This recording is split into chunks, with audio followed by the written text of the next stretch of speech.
இந்த முறை வந்து பாத்தீங்கன்னா எஸ்ஐஆர்னால தான் அதனுடைய வாக்கு சதவீதம் உயர்ந்துச்சுன்னு ஒரு பக்கமும், இன்னொரு பக்கம் வந்து புதிதாக விஜய் வந்து தேர்தலுக்கு வந்ததுனால அதனால வந்து வாக்கு சதவீதம் உயர்ந்திருக்கு அப்படின்னு சொல்லிட்டு இருக்காங்க. இதை நீங்க எப்படி பாக்குறீங்க? அதாவது பாத்தீங்கன்னா இந்த தேர்தலில் வந்து மதியம் 2 மணிக்கே வந்து பாத்தீங்கன்னா நிறைய மக்கள் வந்து வாக்களிச்சிட்டாங்க.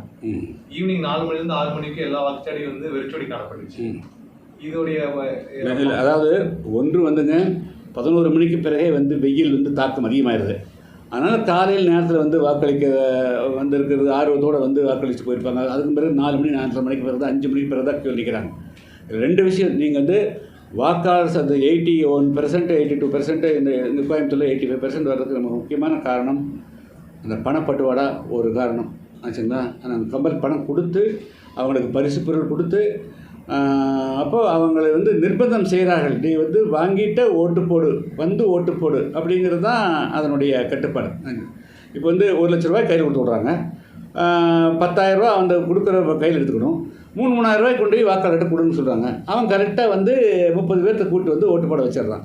ஸோ இப்படி ஒரு முறைகேடு நடக்கிறது வந்து ஏன் ஒத்துக்காமல் வெறுமனே வந்து இந்த சதவீதம் கூட்டி சதவீதம் கொண்டதுக்கு முதல்ல கடந்த தேர்தல் நாடாளுமன்ற தேர்தல் பார்த்தோன்னா 2 அணி, அதிகபட்சம் வேணால் 1 ஆகுது. இப்போ வந்து 5 அணி இருக்குதுங்க. அதாவது வந்து உங்களுக்கு தெரியும். ஸோ இப்போ எல்லா அணிகளுமே வரிஞ்சு கட்டுக்கொண்டு வேலை செய்கிறாங்க. அவங்க விஜய் வந்ததுனால அது அவங்க இளைஞர்கள் கொஞ்சம் கூட போட்டிருக்கலாம் இல்லைன்னு சொல்ல.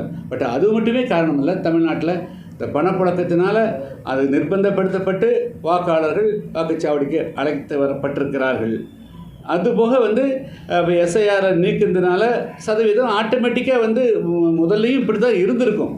ஆனால் வாக்காளர் எண்ணிக்கை அதிகமாக இருக்கிற போது அதில் வந்து இப்போ வந்து சரியாக சொல்கிறாங்க. வந்து இப்போ 100 பேர் வாக்காளரில் 70 பேர் வாக்களித்ததுன்னா அது வந்து 70% ஆகுது. இப்போ அதே வந்து 80 பேர் இருக்கிற இடத்துல வந்து 70% போது அதுக்கு சதவீதம் கூடுது. இதுதான் வந்து பாயிண்ட்டு. ஸோ ஏறக்குறைய 80 லட்சம் பேர் குறையிற போது அதே சதவீதம் ஓட்டு போட்டாலும் கூட சதவீதத்தினுடைய இது எண்ணிக்கை கூடுது. அவ்வளோதான்.